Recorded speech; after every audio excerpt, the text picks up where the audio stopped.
satisfied our macabre deluxe. What's up, guys? In today's video, we're going to be reviewing Headcase Harry from Spirit Halloween 2025. Alright, before we get into this review, I'd just like to ask you guys to subscribe because it is our goal to reach 115 subs before Christmas. Without further ado, let's get into it. Alright, so the first things I would like to talk about in this review video are my pros for Headcase Harry. Pro number one is going to be that they did not use the crappy plastic that's usually used on SVI shoes. As you can hear here, they are hard plastic and they're also fairly detailed as well. So that's an added bonus. My next pro is his face. Look at his face here.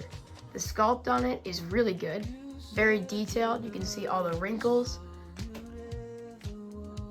And the way that there's just one eye in the center of his head kind of combining the two faces is just so cool. The actual paint job on the face is very good as well. As you can see here, it's like white on the front of his face and then fades to a darker tan on the back as if he actually put like actual clown makeup on. And the red lines are pretty simple around his mouth and eyes, but they definitely add a lot to his face, and I think overall it looks super good. The next thing I'd like to bring up is the blood on his right side. Look at that huge blood splatter right there. Most of the time on clowns from SVI, we only see like some faded blood splatter on the clothing, but here it's like super dark and it's all over the right side of his body next to his knife. Surprisingly, there's not really a lot on the knife, which is something that I don't really love. But I think that the rest of this kind of makes up for it because it really is quite a bit of gore and a lot more gore than we usually see on these clowns. Now, the final pro I'd like to bring up is specifically his mouth animation. Not the rest of his body movement, but the mouth animation. I think it's done super well because the mouths don't open too wide to make it look not real and not too little so that you can barely tell that they're moving. I also really like how the mouths start sort of talking back to each other in a conversation and then sync up in unison at the end. I think that that aspect is done very well. Alright, it is time to get into the cons of Headcase Harry. And I don't have a ton of cons, but I do have some. So let's start to talk about them. The first thing I'd like to bring up are these chopped candies right here in his hand. The mold of them is actually not too bad. Like the sculpt is pretty good. They're detailed enough for me. But the paint job is just so bad. And it blends in with his skin color and literally looks like they're melted into his hand, which is just so weird. I think maybe this could have been done better if they were like lollipops and he was grabbing them in a fist so that they were more separated from his hand. But the way that they're sculpted right into his hand looks a little strange as well. Overall, I don't hate the concept of him having candy. I just kind of wish it was executed a little bit better.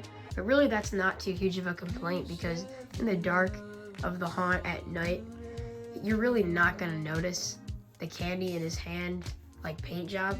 It's just not super noticeable and not something I care too much about. It's just a little annoying. My second con is his animation because even though he has the two mouth movements, the head turn, and his arm turn, he doesn't have like a torso movement or anything like that, and that just makes him feel kind of static and not too alive.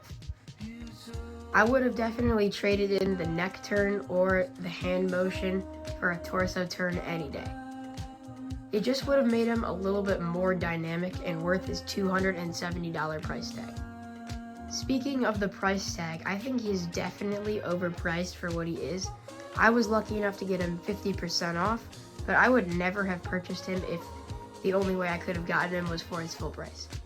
Spirit's prices this year were pretty much all on the very high side for each animatronic, so I don't think this is a problem specific to Headcase Harry, as animatronics like Fire Demon and Monkey Business were also pretty overpriced in my opinion.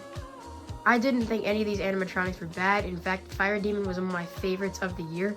They were just very expensive and I couldn't justify buying them unless they were going half off.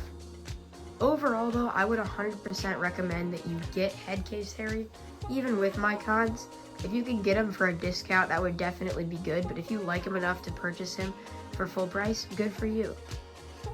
His quality is also great. SVI really did step it up this year, I think, with their clowns and other life-sized figures.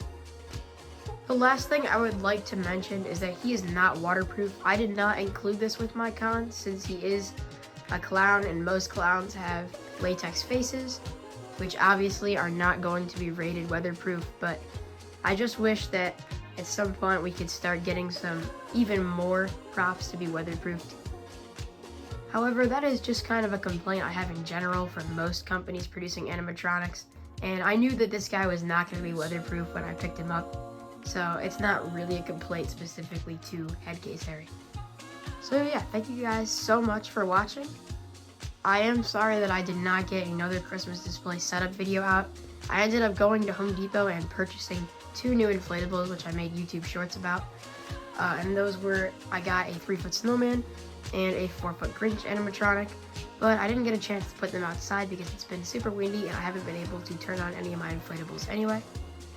I also recently purchased a 12-foot tall snowman inflatable that I'm hoping to set up outside before Christmas, and hopefully I'll have an unboxing and setup of that inflatable out. I will also have at least one unboxing coming out on Christmas Day, so keeping your eyes out for that. Alright, without any further ado, I'm going to roll a couple demos for you guys, and then I'll catch you all in the next video.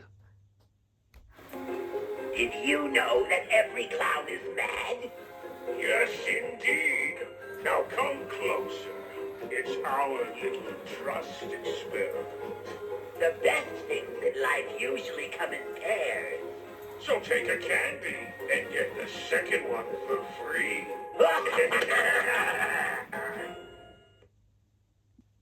Twice the cuddles, suffocating tight. Knives and throats in dead of night. Candied joy, twisted and bright. Then feel the sting and endless fright to satisfy our macabre delights.